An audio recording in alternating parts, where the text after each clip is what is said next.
Well, in between times of the chainsaw going off here, we may be able to tell you a little bit more about this. Anyhow, we're working on the tillers. There's 2 tillers, there's 2 rudders, one in each side of the hull, and then there's a bar, what do they call it, going across? Tiller bar. Tiller bar that goes across in between the 2 tillers. The tillers themselves are bent, and one of them will lean in like this, and the other one will lean in like that, and then you put the bar across the middle there at the end. And we ran off copies of this section of the drawing here so we could actually lay them on the boards to make sure we get the blocks. There's some blocks here that hold it securely on the rudder, and also the spacing so that you can lift the rudder of the tiller off of the rudder and remove it for like transport and things like that easily. So here we've got an accurate drawing, and the rudders are over here in front of that window, but you can't see them. In any case, but they're perfect. They're perfect. Yeah, they fit just like they should here. We actually, when we made up the rudders, we traced something like this on top of them. And let's see, what else we're going to say. Talk about the note. The note. Okay, I'm going to read you a note. You can lay it down if you want.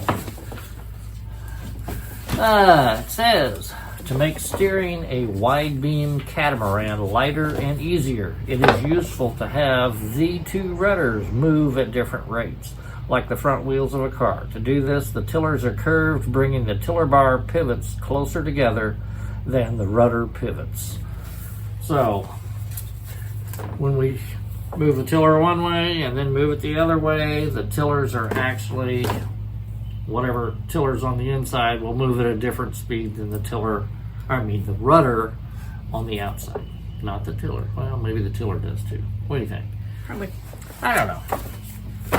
In any case, that's what we're working on now, and we have some mahogany. Already milled. Yeah. And we're getting ready to glue them all together. We're going to make some blocks for down at the end that goes towards the rudder to hold them apart so it'll fit over the rudder. You can't tell it, but this is the tiller bar here, Yeah. and this is all the tiller handles. Yeah. And we'll be laminating some cherry and mahogany together.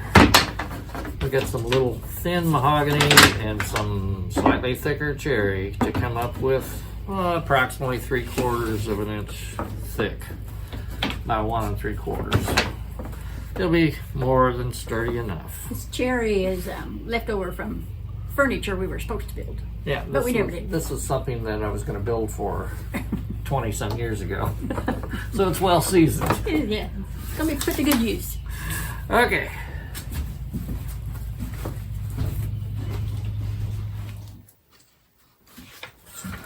Okay, in order to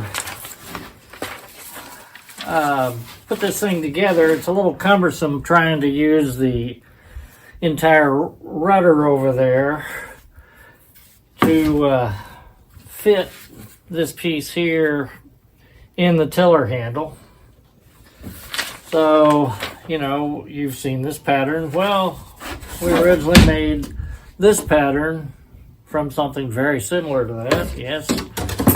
And that is the shape, naturally. The rudder is more than 1/4 of an inch thick. So I need this 3/4 inch spacer in here to align the blocks that hold the tiller on, and so that I can make sure that it comes off once you put it on. So that's what we're doing now. I'm going to use a flush trim bit, which is what that is, on the router, and attach the pattern to this with some double-sided carpet tape, and then we can come out with the same size as this. And that's all. Today we're working on the tillers, and we start out by making a small piece of MDF fiberboard to test that when we build the tillers, the little blocks in there will fit securely and tightly on the rudders themselves, and we'll still be able to get the tiller off. We used double-sided tape to secure the pattern to the MDF.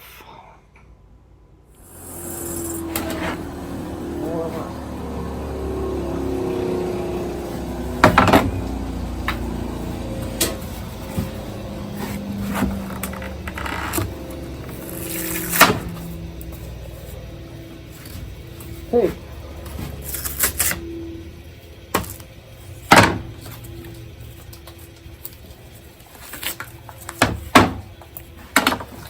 Help me out of this thing. Yeah.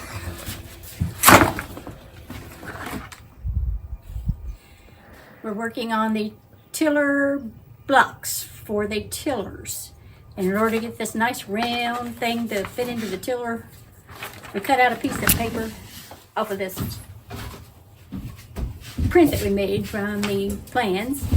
And we put it onto here and we marked it with a pencil or a pen. And this will eventually go right in there. That's what actually locks Locks the tiller into place, to the rudder. to the rudder. Yeah, this is just a pattern here.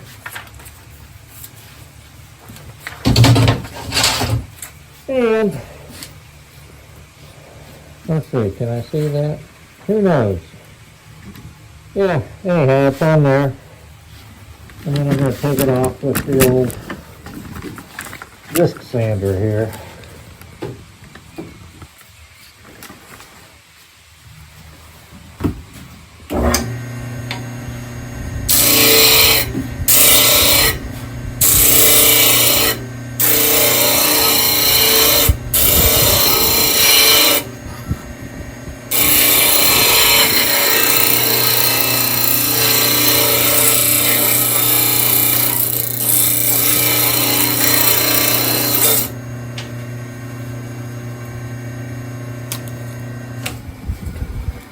And that should be pretty close fit to that pattern, wherever it went, I think. Looks pretty good to me. Pretty good. Pretty It's good. perfect. Okay, perfect. Oh, and I was aiming at the wrong thing. Where are you aiming at? Okay. Probably my belly. The pattern. And that's what it came out like. So we're calling it good. Okay, we're working on the first tiller here. We haven't glued it yet, and we still have to put plastic down underneath the where it is and put the blocks on top of the plastic so that they don't stick to the bench. I don't want to glue these blocks to the bench, but this is how we're getting the 10-inch bend in it so that the rudders will be in the right orientation for when they're mounted. So this is the difference. So anyhow, we're marking, This would be the starboard tiller. yeah, that'd be the, well, unless you turn it over and then it's the port one. Not really. You have to make sure this one is correct. Oh, that's right. There's one block here that is specific because it's got a little V on it, where it holds the rudder itself in this area right here. Anyhow, yeah, it goes against that. Show them the actual piece. It's laying there. You put it in the box, maybe. No, it's right behind you. This piece. There it is. That's the piece. Yeah. It's got to go like that. Can I see that? Yes. I could see it if it wasn't behind the clamp. Okay, yeah, that's how it would fit on the other side. Anyhow, we haven't got these glued or nailed or anything. We're just marking inside here where they're going to go. And then we've got it block screwed down securely because, and the only clamp I had on it was the one down at the very end before I started bending, because these boards are going to move. You see, I've got these marked here, but when you get down at this end, this mark right here was straight, and so was this in here. So when you're bending, these pieces are sliding against each other. It's a smaller radius on this board than it is on this board. So that one's got further to go, just like a sail.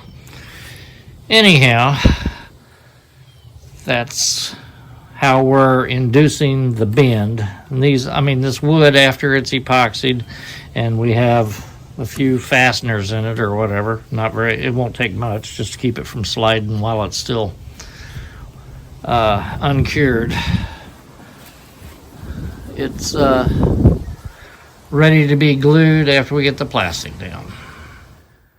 Okay, we've got the plastic down, the blocks back down, got the little intermediate blocks there that hold it apart at down at the rudder end, all in place and marked, the hole drilled so I can put a nail through it, and these blocks down here are in place.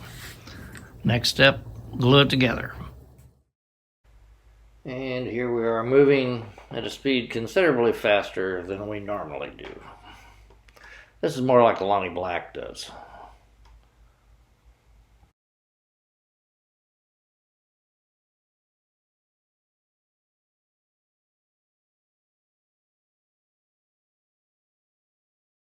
We epoxy glued the pieces together with thickened epoxy in places and put a lot of clamps on it and bent it around, and we think we got it to where we want it. Yeah, I'll show you the block placement up here at the top. That's where the rudder fits through right there.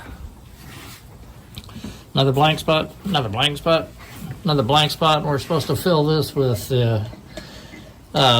thickened epoxy down in this area, and then it goes all the way down. And there you can see the amount of curve we induced in this. 10 inches is what they were talking about.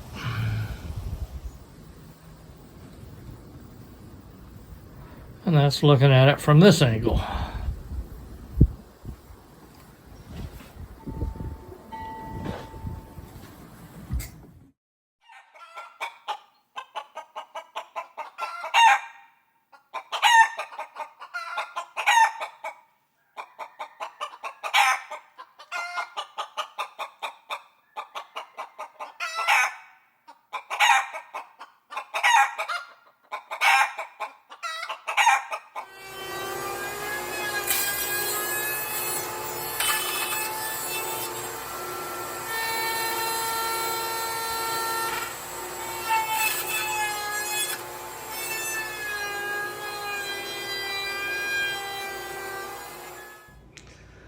I look at this moment here while I'm routing the roundover on the tiller as a character building moment.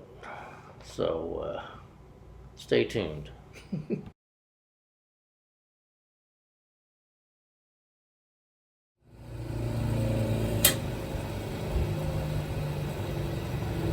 Well, now we get to do it all over again and make another one, because this has got it's split out.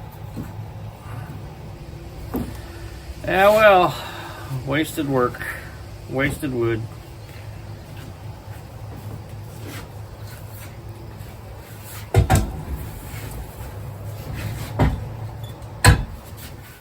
The good news is that we received all of the rope, blocks, cleats, and various stuff that we'd ordered.